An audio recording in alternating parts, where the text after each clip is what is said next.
Welcome to the Explore Words, Discover Worlds podcast, presented by Bradford Literature Festival. In this episode, our panel shed light on the intricate impact of Western powers on the political and social landscape of the modern Middle East, exploring the collapse of the Ottoman Empire and the subsequent actions of colonial powers like Britain and France. Our panel delves into how their interventions shaped artificial nation-states, often disregarding ethnic, linguistic and religious boundaries. Recorded live at the 2023 Bradford Literature Festival, this episode uncovers the profound legacy of Western intervention, which continues to influence the modern Middle East and global affairs.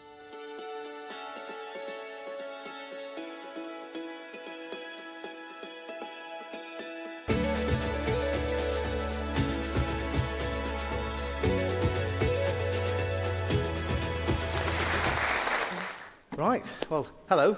For those of you who were here for the last session, hello again. My name's Akil Ahmed. I'm going to be your host for this session, and it's a session on the birth of the modern Middle East. So something quite easy. The session we just had before was about the Ottoman Empire, and that was a romp from Osman, the creator of the Ottoman Empire, all the way to the collapse of the Ottoman Empire in the 1920s, which is where, well, probably not the 1920s, just before that, which is probably where we start to begin the story of the birth of the modern Middle East. So we have with us two fantastic people who will talk about their work. We have a change to the booking. Somebody else was supposed to be here, but we had a fantastic replacement in one of the top academics, Oxford professor, and consultant on a couple of my programs over the years as well, and he still sat talking to me, and had the audacity and the good sense to tell my team politely, that man doesn't know what he's talking about, that won't work, we do this instead. And I went along with it because of who he is. So we've got this fantastic gentleman here. We've got Professor Eugene Rogan, and I'm going to speak a bit slowly, and we all have to speak a bit slowly because our next guest has had a perforated eardrum. So he's struggling with his hearing a little bit at the moment. So please, apologies for that, if I have to repeat myself a few times. And that is Gardner Thompson, the writer of this fantastic book, Legacy of Empire, Britain, Zionism and the Creation of Israel. So there you go. This is going to be a nice enough subject, isn't it? So I'm going to kick off straight away by turning to you. When does the shaping of, or the birth of the modern Middle East begin for you, Eugene? It's such a difficult question to pinpoint to a precise date. In writing my earlier book, The Arabs, I trace the origins of the modern Middle East to kind of three distinct periods. One being that period of late Ottoman rule where a lot of the ideas and technologies of Europe were being translated for the Arab world by the Ottoman center. And then the second period being the period of the European imperial domination of the region, which begins and intensifies in the course of the 19th and 20th centuries. And then it's really during the Cold War that I argue that there's an emergence of a sovereign modern Middle East. So I think you have different Middle Easts that emerge at different times. You'll have the Middle East of the state system that emerges out of the First World War. You'll have a sovereign Middle East with the creation of the United Nations and the signing of the UN Charter. So, I think taking it back to 1897 would fit very well in viewing these sort of multiple emergences as a way of understanding the tensions that have shaped a region that we've all come to know more through its conflicts than, let's say, by the positive impact of its culture. Well, that's good, because I was hoping we would start at the end of the 19th century. So thank God for that. Right, so if we take the end of the 19th century as the birth of the modern Middle East, what's the key moment then? There's obviously a key moment which goes on to shape the Fertile Crescent in the declaration, but obviously for you, if looking at the wider Middle East, is there a key moment? Again, I hate to be such a stubborn academic, but I see evolutions. And so, I see what's going to really be a distinction from the old order of empires to a modern order of nation states. Something like the emergence of Egypt under the family of Mehmet Ali, often called the founder of modern Egypt. He comes to become the governor of Egypt in the first decade of the 19th century, and he will rule until 1848. And by the time he dies, he bestows to his successors a distinct part of the Ottoman Empire that is based around the Nile called Egypt. It has its own institutions of government that will get more and more autonomy in the course of the 19th century. So that by the time the British occupied in 1882, it is a distinct state in its own right. And it's a modern state in the way we think of that kind of Westphalian modern state. It just happens later for other parts of the Ottoman Empire. It happens later for other Middle Eastern territories like the Persian Empire, which becomes Iran, or indeed even Central Arabia, which would become Saudi Arabia. So I would see, rather than a key turning point for my history writing, it's these sort of evolutions towards sovereign states. And it's only when you get sovereign states you leave behind the old world of empires and the modern world as we think of it, in my view. And so when we talk about, I think if we go to the First World War, so the First World War effectively creates, the Ottoman Empire loses. You may have to go over some of the old ground from the on again, but the Ottoman Empire is on the losing side, and its empire is carved up. Is that the beginning of the modern Middle East? It is certainly an important change away from the imperial order to breaking the Arab provinces of the Ottoman Empire into separate states. And it happens not by anyone consulting with the peoples involved or gaining their consent, but rather as a kind of division struck between the three wartime allies, Russia, France, and Britain. And their thinking was, they knew that they were going to destroy the Ottoman Empire. Its territories would then be up for grabs.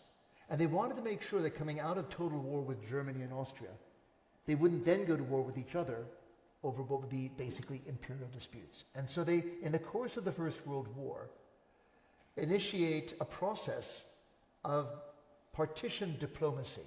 How do we carve up the Ottoman Empire? That involves many important documents. The Balfour Declaration is one of the last ones, actually, that will reflect the changing ambitions of the European states in the Middle East in line with their wartime experiences and their shifting strategic awareness. So what they start with in 1915, when they initiate this partition diplomacy, will evolve tremendously and will lead, for instance, Britain, which had no territorial ambitions in the Ottoman Empire in 1914, coming away with very clear territorial ambitions. The really curious one is Palestine, a territory that was that all three powers, Russia, France, and Britain, wanted a piece of, and rather than fight over it in Sykes-Picot, the Allies agreed to internationalize Palestine. They paint it brown. It's not going to be British, it's not going to be French, it's going to be shared. And I put it to you, and I believe to Gardner to develop, that the whole Balfour Declaration is about rethinking Britain's priorities in Palestine and perhaps leveraging the Zionist movement to help to justify a change in policy there. So I'll pass the baton back. Well, yes, the Balfour Declaration. There was a debate in the House of Lords 6 years ago to commemorate the centenary of the Balfour Declaration, and when a cousin of mine who worked in Parliament gave me the transcript, I was shocked by the extraordinary ignorance and prejudice of almost all of the great and the good who spoke in that debate. The way I look at the Balfour Declaration is that Lloyd George is someone whom I regard as too clever by half. He thought lots of boxes were ticked by the Balfour Declaration, but one of the main ones was the anti-Semitic box, which of course he would not have admitted to. Remember that Balfour, who issued the declaration, was in his name, was the Prime Minister in 1905 when the Aliens Act was passed. And the Aliens Act was passed essentially to keep Jews out of London. You have almost certainly heard of Joseph Chamberlain's offer to the Zionist movement a couple of years earlier, in 1903, to offer a bit of East Africa, etc., Again, that was consistent with the British view.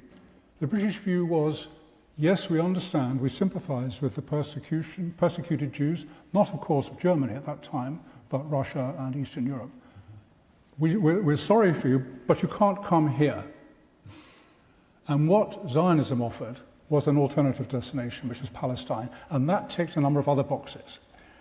Lloyd George couldn't bear the French, and he knew the French had some interest in Palestine. He didn't want them there, particularly looking after the holy places. Catholics looking after the holy places, no. He also seems to have been part of this very difficult movement to define of Christian Zionism, where there was a kind of philo-Semitic sort of identity with the people of the book, and also some remarkable assumptions and beliefs about the end of the world, that somehow the Jews would have to regather in, when I say regather, that's also controversial, in Palestine before the second coming, etc. So for Lloyd George, it ticked lots of boxes, but I think we have to acknowledge a strong streak of anti-Semitism. Indeed, Weizmann played on this. He played on the complete myth that there was somehow world Jewry manipulating the world. We bought into that. Churchill believed it. And we felt that we had to buy support from these people at the height of the war in 1917, when nobody knew who was going to win. Balfour Declaration was initially to help us win the war. What's remarkable is that Lloyd George clung on to it afterwards. So there was a strong anti-Semitic ingredient in this, and don't take my word for it, the only Jewish member of Lloyd George's cabinet in 1917, Edward Montagu, denounced the forthcoming announcement as anti-Semitic. Well, I mean, the fear was that the Balfour Declaration and Zionist settlement in Palestine would be a push factor to drive the British Jews into a category not being British anymore, but having a kind of Jewish ethnicity. And for so many of the establishment Jewish British citizens, their struggle to be given equality in the society was being undone by a movement which was saying Jews are a nation and they deserve to have their own state, which colours the writing of the Balfour Declaration. Yes, and there are huge contradictions here. Zionists did not believe, and I'm not doubting the sincerity of Zionism, they simply did not accept that assimilation would work, even though it did, and some of the leading Zionists were the most assimilated Jews of their day. Weizmann was one, Herbert Samuel another. But there was, Montagu's fear was indeed that if you label Jews as a separate people with a separate destiny, then everywhere where there are Jews will be thinking, well, these Jews aren't really citizens, they're not really one of us, they are different. Maybe they should go to Palestine. And of course, another really important thing about the Balfour Declaration is that it acts as a template for other countries. And most important of all, in America in 1924, the Johnson-Reed Act effectively barred Jews from America, certainly in anything like the numbers that they had been pouring into. America is where Jews wanted to go to from persecuted East Europe, not Palestine. And they went there in their millions, literally 2.5 million or so. Now, obviously, there's much more to the Middle East than Israel and Palestine. Now, and after the First World War, after the First World War, a series of countries start to be created, but they're created under a mandate, or whatever. I mean, how does that work? How did the mandate work, and how was it all carved up? Because not all countries were directly ruled, were there? There were certain countries, not necessarily as part of a mandate, but certain countries, Saudi Arabia, for instance, countries that were created, but weren't necessarily directly ruled by the British. So how does it, after the First World War, once the colonial powers come into play and the Ottomans are turfed out completely, how is it shaped physically? Well, in a sense, for the victorious powers after the First World War, there was this difficulty in justifying why they'd been at war for so long and suffered such high losses. And in that debate, getting war prizes in Ottoman territory was one quick way to demonstrate that there were benefits that came to Britain and France for their wartime suffering. So securing key colonial territories to the British and French empires was seen as being an important part of domestic politics after the war. that impulse comes into contradiction with a new political discourse coming out of the now discredited American president Woodrow Wilson, discredited because of his own racism in the United States, where he fired the first black postmaster general in American history because he was black. So in talking about the Wilsonian moment, we do so now with a far more nuanced understanding of Wilson. And my own sense is Wilson's anti-imperialism had far more to do with American ambitions to gain markets to their industrial goods, and saw empire as a zone of exclusivity that allowed France or Britain to cut Americans out of selling their goods in whole parts of Asia and Africa. So allowing all of that, in the 14 points that Wilson used as part of his justification for drawing America into this European conflict, there's a language of anti-imperialism, of not trading in peoples or in territories as chattels, and in national self-determination that went head-on against the partition of Ottoman territories, of the land grab, the war prizes, that was European thinking. And to square these two, they latched on to another creation of Wilson's, which is to have an international body to resolve disputes, which would come to be known as the League of Nations. And they justified the partition of Ottoman territories and the parceling of these lands out to Britain and France, not as colonies, but as newly emergent states, immature, who would need the tutelage of an established democracy to help them shape the institutions of modern statehood. And that's squared perfectly with Wilson's thinking. It was something that then you could justify in international bodies as somehow legal or just or moral. But as far as Britain and France were concerned, it's imperialism by the name. You had protectorates, you had crown colonies, you had all kinds of different imperial situations. The mandates were just the latest to be added to that. And within that context, Britain and France went about their business quite differently. But they each drafted the boundaries of the new states of the Middle East. So you will get an Iraq, a Syria, a Lebanon, a Palestine, which will then be broken into a Palestine and a Transjordan, as new imperial sovereign realities that will be with us down to the present day. There are minor adjustments to borders here and there, Palestine most noticeably. And in that process, I guess you could say that this is, again, central to when we can talk about the emergence of a modern Middle East done under imperial terms. But what does it deliver us at that time? Once they make this decision, what do we get? We get we get certain countries under certain spheres of influence, but we also get countries which, for some reason, aren't. How is it all defined? How do you create Transjordan, for instance? You know, and who ends up taking over Transjordan, and you know, why? Because it's you know, we talk about these things now as kind of like entities, but actually they never existed. They didn't. And so these are colonial creations. And Britain and France, as I said, went about it quite differently. Crudely put, France approached Syria and Lebanon, its two mandates, quite directly as colonies. They posted high commissions to run them, and they took a much more direct approach. Britain was trying to, they debated this. There were certain imperial officers coming from the Indian experience who, particularly in Iraq, wanted to shape this new mandate of Iraq in the image of the Raj. They even wanted to bring a couple million Indian workers to come and help with the development of the agriculture, the industry, build the cities. Others coming out of Cairo in the British civil or colonial service said, no, there's this thing called nationalism. The Arabs have bought into it. And if we try and fight against it, it's going to only produce uprisings and revolts. So better to work with nationalism. And the best way to do that is to partner with our wartime allies, the Hashemites, who led the Arab revolt, Sharif Hussein of Mecca and his sons, Abdullah, Faisal, Ali, and Zayd. And we know them, they know us. We could put them in charge of our new mandates. And the great thing is, because they're total strangers in the places we're parachuting them to be kings, they're going to be totally dependent on us. And there's no one more reliable than someone totally dependent on you.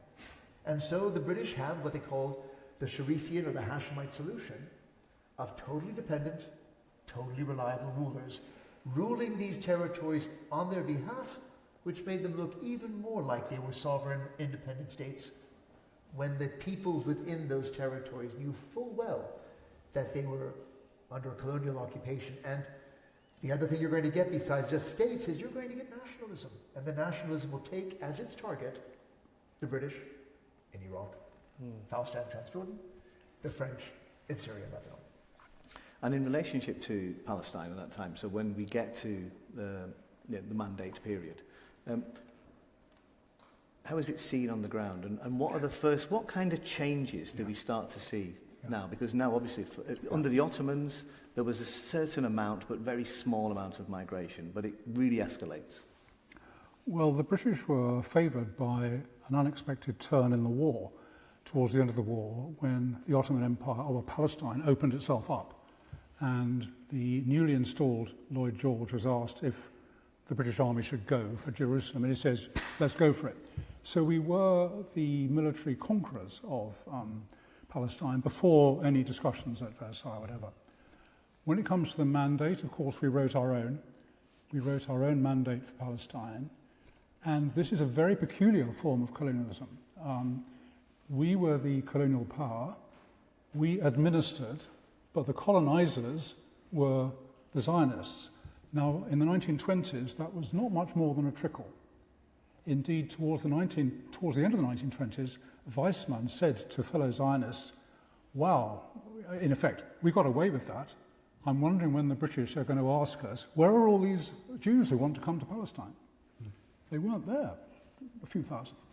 Obviously, that was transformed by the rise to power of Hitler. But in the 1920s, we had this extraordinary situation where the British were operating the classic devices of indirect rule and divide and rule. So there were key Arab figures, notables, through whom we were governing. We were dividing them when it came to posts like the Mayor of Jerusalem or whatever. But on the ground, slowly by slowly, land was being bought up, sometimes, perhaps ironically, sold by absentee Arab landlords to Zionists who were offering a good sum. But that's only a sort of indication of what's to happen in the 30s, because the extraordinary thing about the 30s, if I can jump forward to the 30s, is that before the end of the 30s, and I can't emphasize enough, before the beginning of the Second World War, the British had more or less acknowledged defeat with their mandate policy in Palestine. There was a revolt by Arabs in 1936 on a sort of scale that compares with the Spanish Civil War, which everybody in this country has heard of, but very few people have heard about this Arab revolt. And during a pause in the Arab revolt, which was against this sudden relative flood of immigrant Jews from Germany, there was a commission of inquiry by the British, the Peel Commission. And this Peel Commission report deserves reading because they say that the British have been responsible for an insoluble problem. The country is ungovernable. The only thing we can do is have two separate states.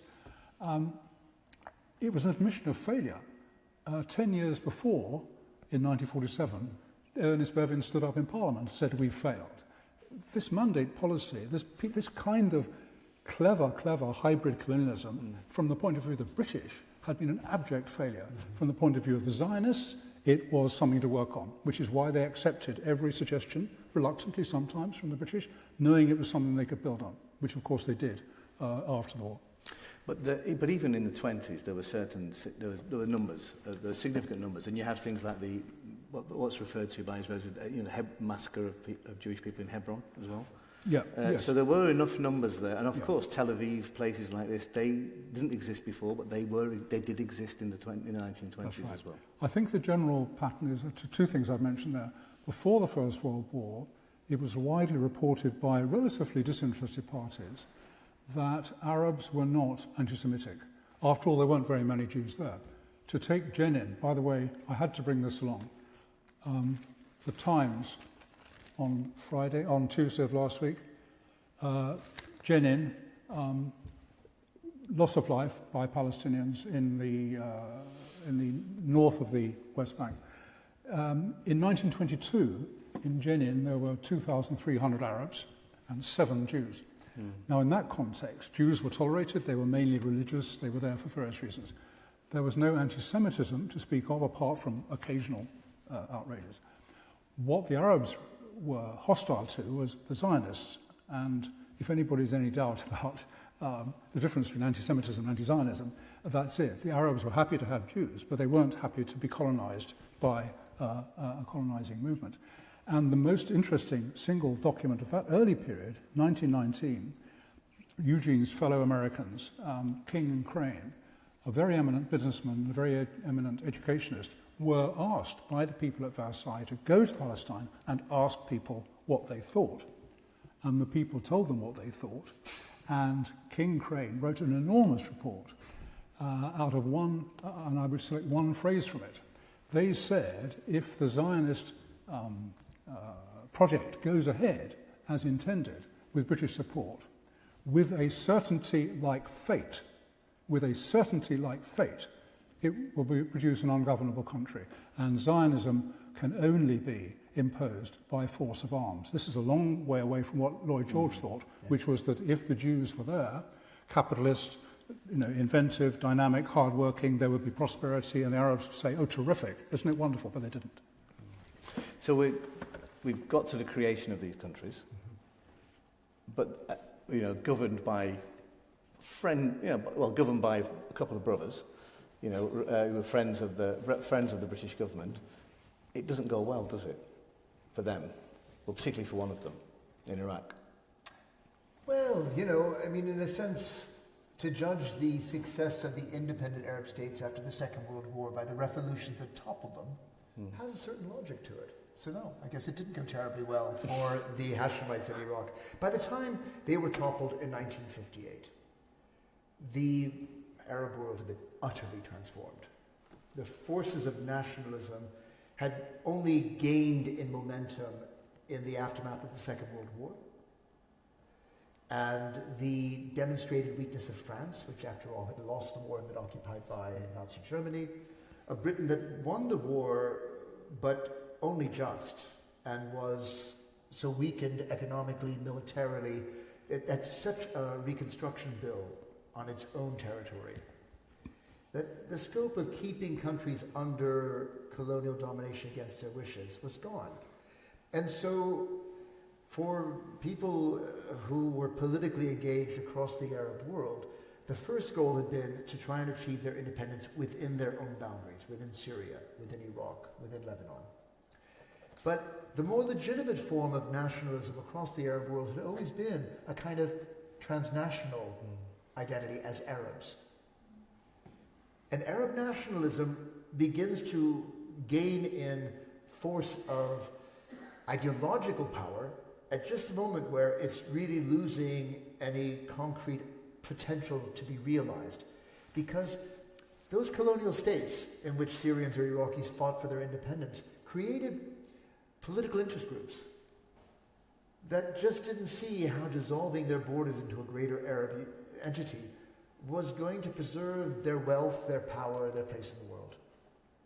In a sense, there was a contradiction that emerged in the post-Second World War Arab world, that everyone was going to be driven by national interests that were quite narrow, but talking a language of pooling their resources together, take collective action as Arabs to resolve their historic failings, and none graver than the loss of Palestine, 1948, and the creation of the State of Israel, which then becomes arch enemy number one for the newly emergent Arab states.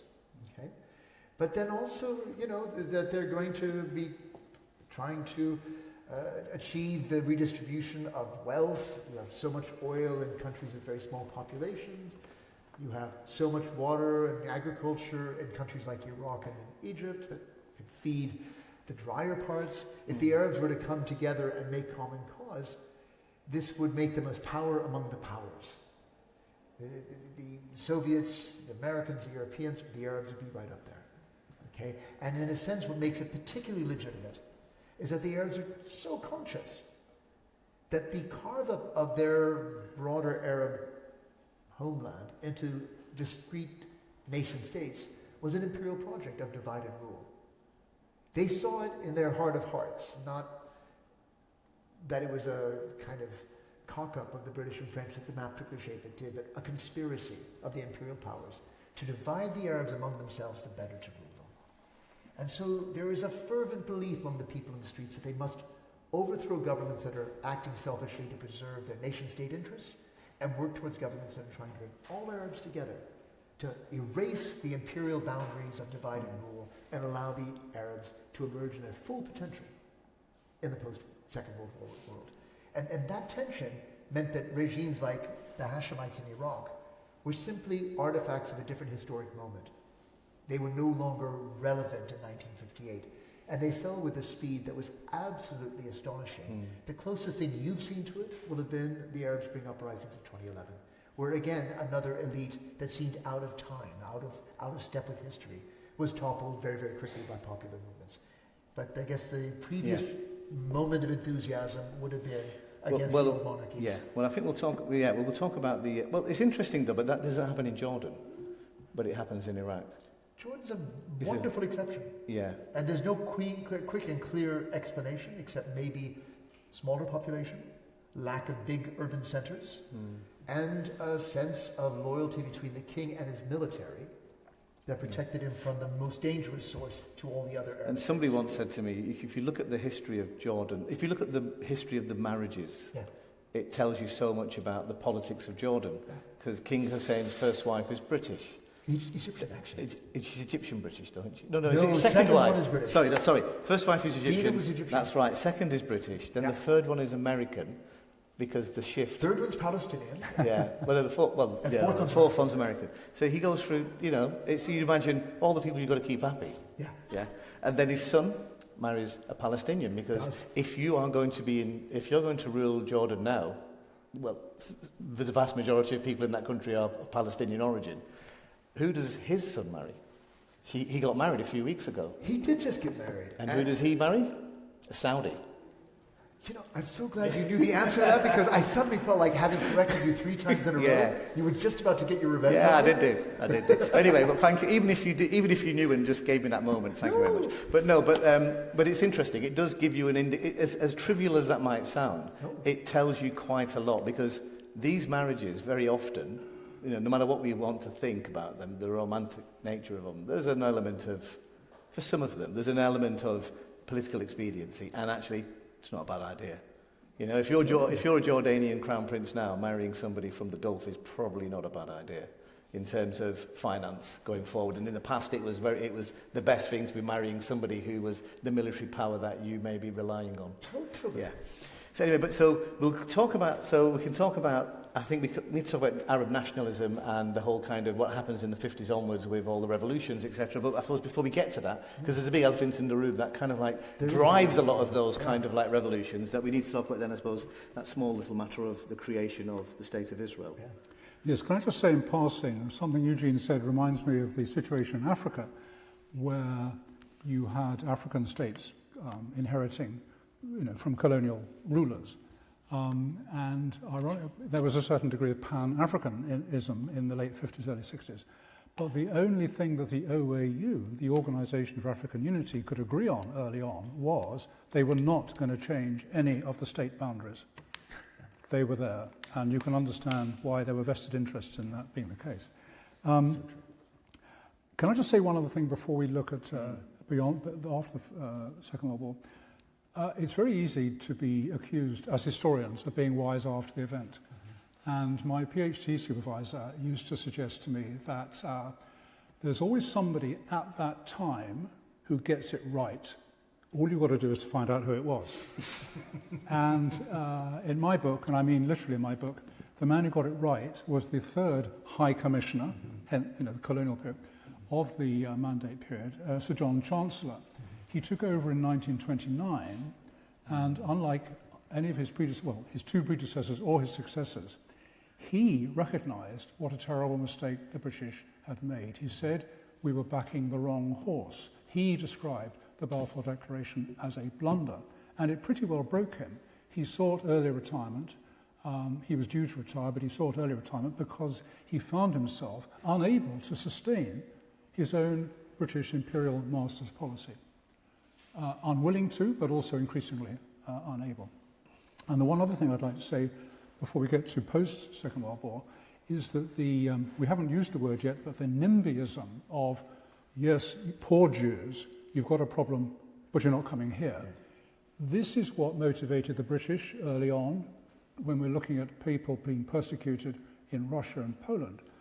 In the 1930s, when clearly Hitler's is the barbarous attack on the Jews as a people, even then the world community is saying, how awful, but you can't come here. And the conference at Evian in France in 1938, 38 or so countries discussed the situation, and only one, I think it was the Dominican Republic, said, well, we'll take some. But for the others, they were all saying, let's support the Zionist project in Palestine. And indeed, the Zionists were going around saying, yes, you jolly well will. They didn't want Jews to be accepted everywhere else because they had their own fixed prospect of building the so-called Jewish national home in Israel, and indeed a lot of evidence over the years of clearing out the indigenous population. And this last I was going to say, after the Second World War, we get NIMBYism on a global scale because the UN, having been given this disastrous situation in Palestine, which the British simply couldn't handle and had to admit they failed in, they, almost to a man, except for the Arab states, said, yes, yes, yes, we back the creation of the State of Israel, which of course followed about 6 months after they'd done their inquiry. And it's interesting that both the Soviet Union and the Americans, who couldn't agree about very much at that time, agreed on that policy. So that was NIMBYism on the grand scale. And I wanted to make the point that Zionism was only one answer to the Jewish question. The obvious alternative answer was for countries to continue to welcome Jewish refugees as and when they arrived, which the Americans had done for a long time, which the British had done for a long time, but was no longer deemed to be the answer by the great powers in the middle of the 20th century. So as we get to, it's ungovernable by now, Palestine. There are lots of, we're talking about now about the end of the Second World War. It's ungovernable. The British wash their hands of it, is that phrase that we often use. It goes to the UN, there's a declaration that there's going to be a partition of two countries, Israel, Palestine, and obviously international Jerusalem. But it doesn't work out like that, does it? Well, I wouldn't want to jump much further beyond 1948, but just before we go, we leave 1948, there was a strong, obviously the Second World War transformed global opinion to the Jews in the sense that the horror of what they had suffered was unmistakable and unspeakable. It was unspeakable. And there was therefore a huge sympathy for the survivors of the Holocaust, people coming out of the camps. They had to go somewhere. And the Zionists, again, were very well organized, having effectively driven out the British from Israel. They were very good at collecting people from Western Europe and taking them to Palestine. And the story of the Exodus is one episode of that kind, which is a deeply tragic comment on the British Mandate period because we refused to let them in. So it was one can understand how there was genuine sympathy for the Jews by then. It wasn't just, we don't want you here, but yes, if you want to go to Israel, you shall. And so the partition took place, and the Jewish state was about 55% of the territory. But interestingly, not until 1952 did Jews outnumber Arabs in the combined, in that combined state. So, what kind of impact do you think it has, the creation of Israel, and what happens then? Because obviously, there's a Declaration of Independence, which is not accepted by all the Arab states. Well, Eugene would be the expert on this, but clearly there was a kind of pan-Arabism, but the Arab response to the declaration of the State of Israel in May 48 was pretty hopeless and chaotic and fragmented. Only the Jordanians had a military force to really to count, and they took what we call the West Bank and East Jerusalem and held them until 1967. But the Arab forces, they would, as I say, they were unorganized. I draw the parallel in the book in the consequence of the Russian Revolution, when the Bolshevik state was hanging on for its dear life, just as the Jewish state was hanging on really, literally for dear life. And the Allies, no, not really coordinating. It didn't really work. And in the end, the minute the state develops and becomes hardened, and of course a very powerful military force, and there have been, as you know, repeated attempts. I remember very well when I was 9, the Suez Crisis, 67 war, and the 1973. I mean, there have been a number of Arab, in inverted commas, conflicts with the state of Israel, but never very effective. And I bow to Eugene for the explanation for that. Was it because the Jordanians had a secret deal? No, I mean, that's my colleague Avi Schleim's contribution to the discussion. I think the first thing you have to say, before then moving on to reasons for Arab defeat in 48, is that Israel fought an incredibly good war. And it fought a war with the courage of conviction that if they didn't win that war, that Zionism would be over. The memory of what Nazi Germany did to the Jews of Europe was very fresh in their minds, and the idea that others might seek to exterminate Jews who were perceived to be an existential threat just gave the stakes for the Israelis that there was no room for defeat. There was no room to lose. So one reason for the victory is that. But then there are a lot of other quite strategic reasons why Israel won that war, and I think this has generated in some ways controversial scholarship. My colleague Avi Schleim is one of the authors there. You may have heard of some of these historians like Benny Morris, Tom Segev, Ilan Pape, all Israelis, interestingly, and they all base their work on what they found declassified in Israeli archives. And so it makes it kind of hard to impugn their sources or their motives, because they're Israelis working from Israeli sources. And in the process, they have tried to combat what they see as being a kind of nationalist-driven telling of the war's story by Israelis that sees it as a miraculous victory. And instead, they just try and show ways in which it wasn't miraculous. It just reflects the way that wars are won. And in that, firstly, that Israel had more soldiers in the field. Though it is often said that Israel was surrounded by Arab states, the combined populations of which, outnumbered the Jews in Israel by a factor of, 100 to 1 or something. I made up the number, but it doesn't matter how big your population is. What matters is how many soldiers you have in the field. And these post-colonial Arab states, only recently securing their independence, did not have developed militaries. They had no experience. It was one of the things that the British and French were least willing to hand over to the national authorities. In Syria, in 1946, when the French leave, the last thing they hand over is control of the military. So small numbers, ill-trained soldiers, huge explanation. Second, weapons, supply of weapons. Britain and France turned off the tap of the supply of military hardware to their former client states. They had total monopoly on the provision, whereas the Israelis were able to draw on diasporic communities and their contacts to ensure that they found ways to get around the embargo on arms to this conflict, that the Arabs suffered and the Israelis didn't, and it just totally shifted the balance.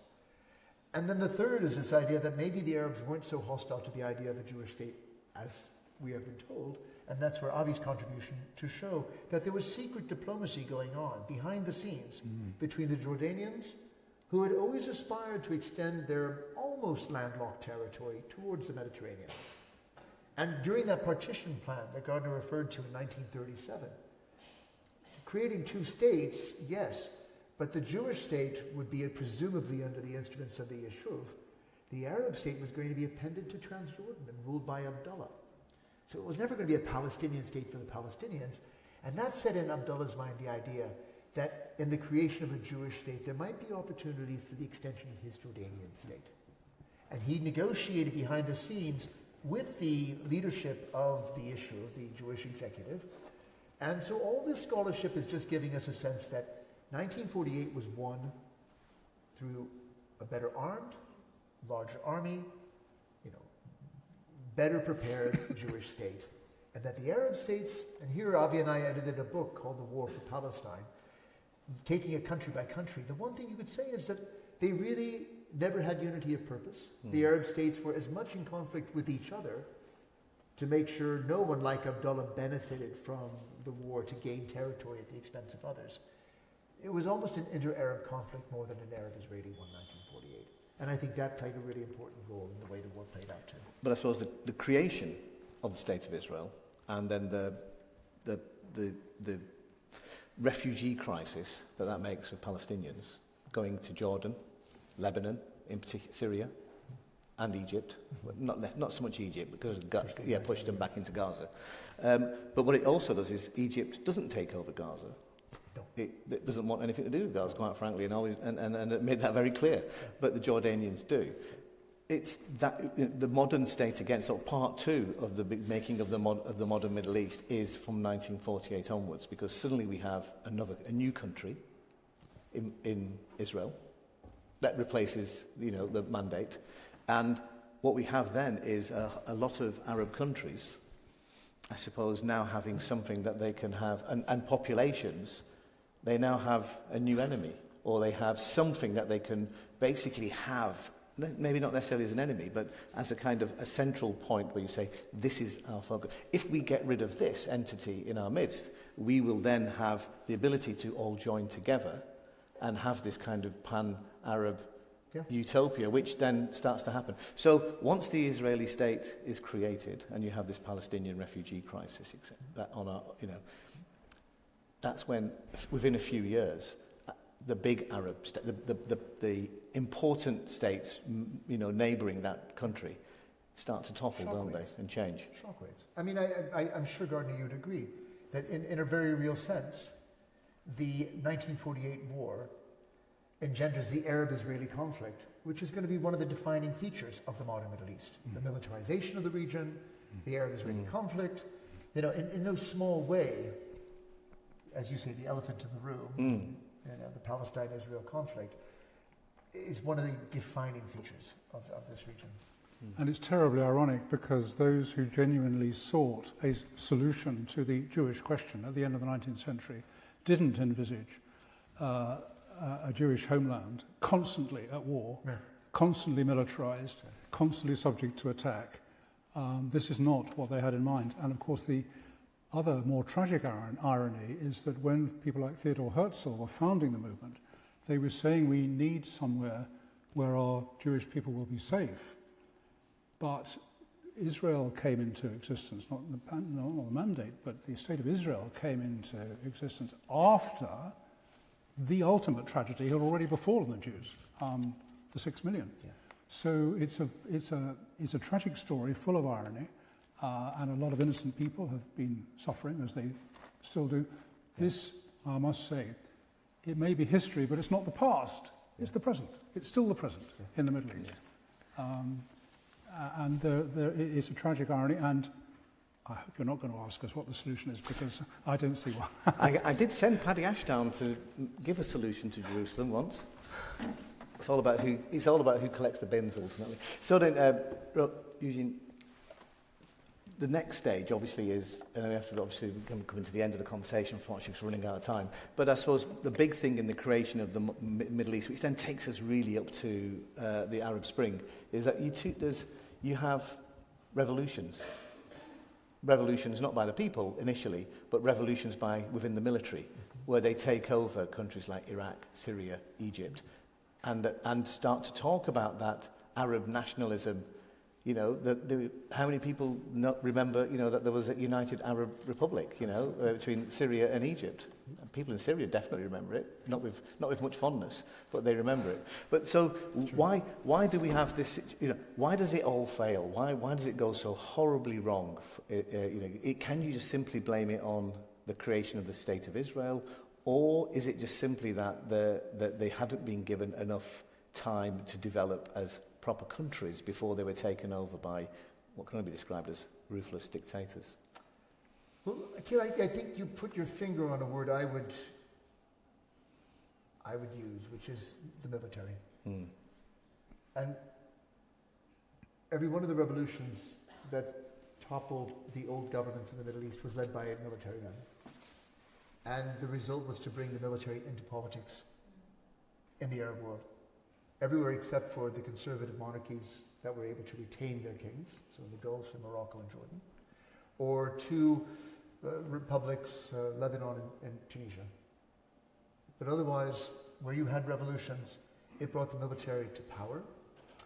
And I think because it was in the context of the Arab-Israeli conflict, a conflict in which the Arab side continued to lose against Israel, that it created a culture both of governments that couldn't admit their faults and suppress people who opposed them.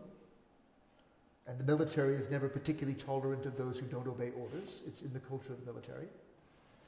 And I think it distorts Arab politics in a way that denies the Arab people from achieving their full potential.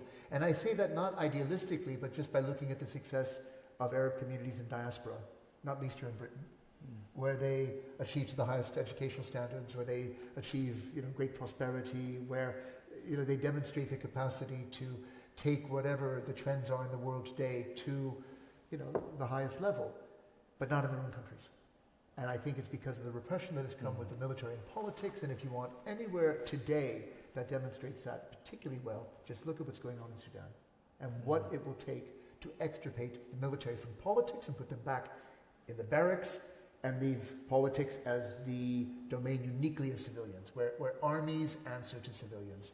And until we get there, I feel as though the Arab world's potential to achieve in the 21st century will always be constrained. And that's why you think what many would call the so-called Arab Spring, why it's failed, essentially, is because the military is still there? That is a work in progress.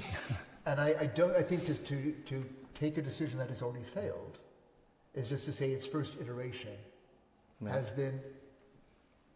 run into counter-revolution.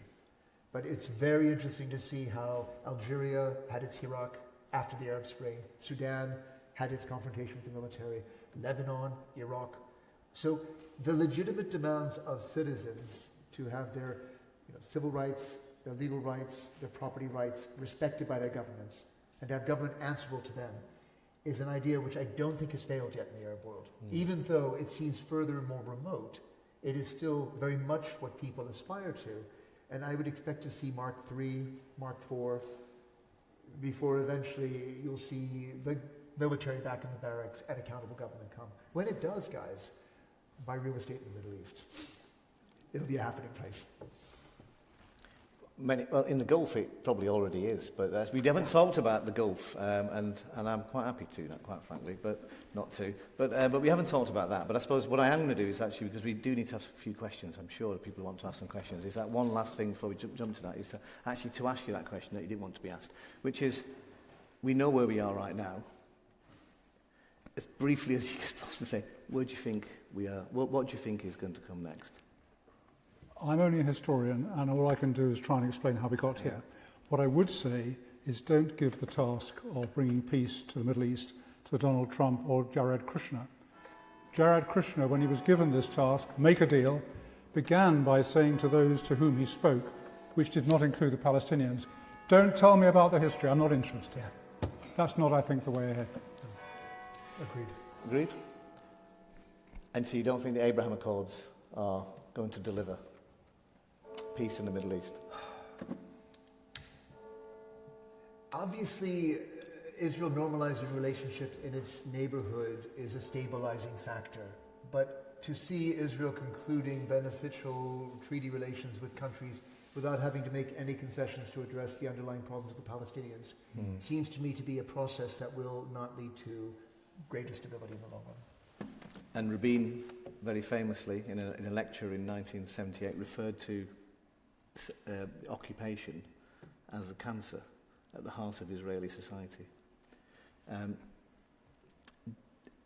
Do you think they'll ever be able to deal with that cancer?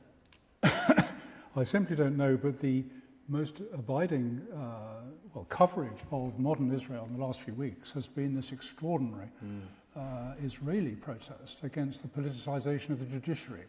And I don't think Benjamin Netanyahu, even he can go on forever. I just don't know where that's going. And maybe some different political framework will develop within Israel to look for. And it's worth reminding people, it's been 27 weeks now. And for 27 weeks, every Saturday, there are was it 150 to 250,000 people demonstrating in Tel Aviv? Yeah. And a good friend of mine, she lives 4 or 5 doors away from Benjamin Netanyahu, which has annoyed her for many years. But now it's really annoying her because there's a demonstration outside her house every night in Jerusalem. So I think we should now open it up to the floor if anybody's got any questions. There's a young chap here with his hand up. Hi, thanks so much. That was incredibly insightful. You mentioned the tragedy and the Jewish question in Vandy in 1942, but on the other hand, there's the tragedy of international foreign policy. And do you think that feeds into Palestinians continuing to suffer, and US foreign policy, for example, they're the biggest supporter of, for example, the Israeli lobby, or whether that actually does exist, if that's a thing, which many do deny. And do you think that needs to be rectified or remedied in some way before Palestinians can have their rights respected? Do you want to just repeat that last bit? For example, the US authorities, the government, for example, Obama had to support the Israeli lobby. So it's And there's that's Al-Qaeda terminology. To defeat the near enemy, you have to defeat the far enemy. There's policies in foreign policy of Western nations, particularly America, have to change before the plight of the Palestinians can be resolved. Well, there are two things there, I'd say. One is the controversial role of the Jewish lobby in American politics. But the other is that, palpably, since Reagan, the Israelis have been given a pretty free hand, as far as I can see, or very little restraint has been exercised on Israelis. I mean, it's very easy to make pronouncements which show that you're being even-handed, but of course the Balfour Declaration was even-handed on paper, but in practice the support has always been on one side rather than the other. There are a lot of myths and everything. You've clarified how complex it is. But, for example, the Palestinians, my fundamental question will be still, is a two-state solution a dead duck totally, or is it feasible to resurrect it?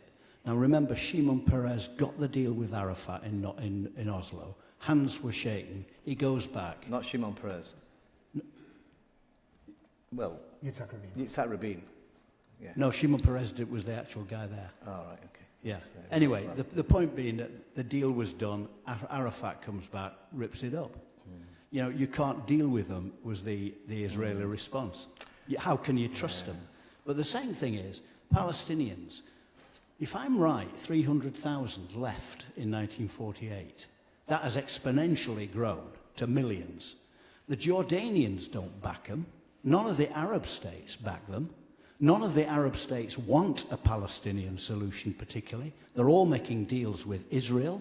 It's very, very emotional, but it is still a fact that those are the facts. So it's waltzed away, and let's be honest, they were given the West Bank, Israel, and it was taken off them.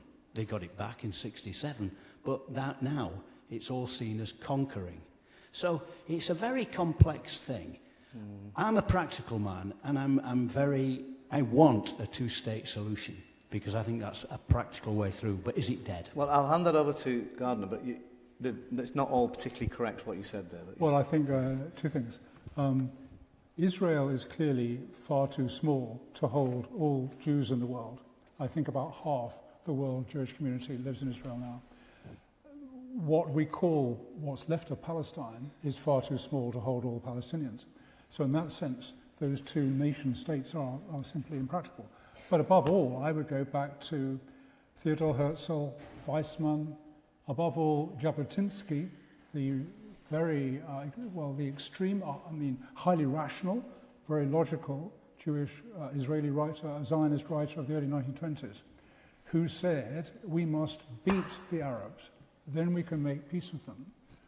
But the driving ambition of extreme Zionists, and there are many Zionists, so I try to identify the different brands, but if you like, the extreme Zionist doesn't want a two-state solution. They want a one-state solution, and in the 1930s they were saying, there's all this other space. The Palestinians can go to Jordan, there's lots of space for them. I don't think, frankly, and judging from what they've done, They're not seeking a two-state solution. They may pay lip service to it for convenience, but I don't think if I may say, allied the two, the Zionist-inclined current Israeli government wants a two-state solution, in which case there won't be one. Well, Netanyahu has actually said it himself, that you talk and talk and talk until there's no country to live in. Any other questions? Please. What's that? Oh, sorry, we've got to go to this guy. He's had his hand up for quite a while. I'm slightly surprised by the 1897 being what you describe as the birth of the Middle East, because the birth of the Middle East isn't all about Israel. There's a whole lot of other countries in the Middle East. There's Egypt, Saudi Arabia, Yemen, Iraq, Iran, and I'm slightly surprised that virtually everything in this discussion has been about Israel. There's a lot more in the Middle East. But also, I would question your take about the Jewish lobby, because actually one of the main proponents of Israel isn't Jewish at all. In America, it's the fundamentalist religious people. No, yeah, that's true. Yeah. Well, obviously, we did talk. We did talk about the other part of the Middle East as well. But it's a fair point. I completely agree with you. This is why I said at the end, we haven't really talked about the Gulf. You know, really, which is a whole different conversation, quite frankly, which we could have. But you're right. I think on that basis, there's one last final question, and then we have to wrap up. But just to say, just hand over the microphone to that guy. I want to thank all of you for sharing this perspective on history. I just wanted to put discussion in something that more recently happened, and then ask a question related to that. Like, if you look at the last World Cup in Qatar, for me it was interesting to observe how many countries from all across the world, not only from the government level, but all the way to football teams, would very outspokenly object against doing anything in Qatar because of human rights violations, which I don't want to dispute. I'm sure there is something like that happening, but it's more about the inconsistency, or one may even say hypocrisy, because we don't have to be like historians, you just have to be a little bit open to reading the news that is happening day to day with Palestinians, yet whether it's like football teams or anything like they do are happily engaging in Israel in football tournaments, or like, if you take Russia, they've been excluded from several tournaments, but there's nothing like that for Israelis. I'm not saying that we have, as an average person, influence of that. So my question is more like, what can we do more to have the average person, whether it's like a member of a football team, of the English team, or of the German team, or somebody of the fans, or if someone going to school, be aware that this is not just happening in Qatar or in Saudi Arabia, which maybe cannot be denied, but it's happening also, for example, in Israel and Palestine, so that we can get a bit more awareness, and so we can have like an equal treatment and not just this hypocrisy when it's an Arab country that we don't actually all stand together and speak out. This isn't acceptable. Eugene? Yeah, I actually went to Doha, to the World Cup. And it was a brilliant World Cup. And it was a very important contrast with the very bad press that had been given to Qatar in advance. And in so many ways, I think it was the most woman-friendly, family-friendly, open... The country made everything work so that the world could come to Doha to take part in this. There were 5 teams from the MENA region that were in the World Cup finals, so the idea that it was not the right place to have the match because no one played football there was disproved there and then.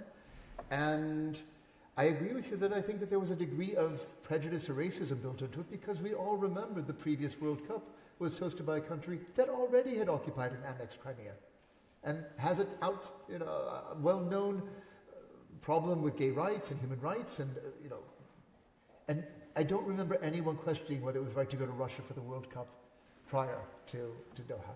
So we face prejudices, we face racism, we face double standards. The best thing you can do is call them out. They won't go away. I can't say we'll win, but I will tell anyone who asks me, I was there, and it was a bloody brilliant World Cup. Well done, Doha. It was not the right result. If you're an England fan, not the right result at all, which is probably the best thing to end on. I just want to say thank you very much to a round of applause for Gardner and for Eugene.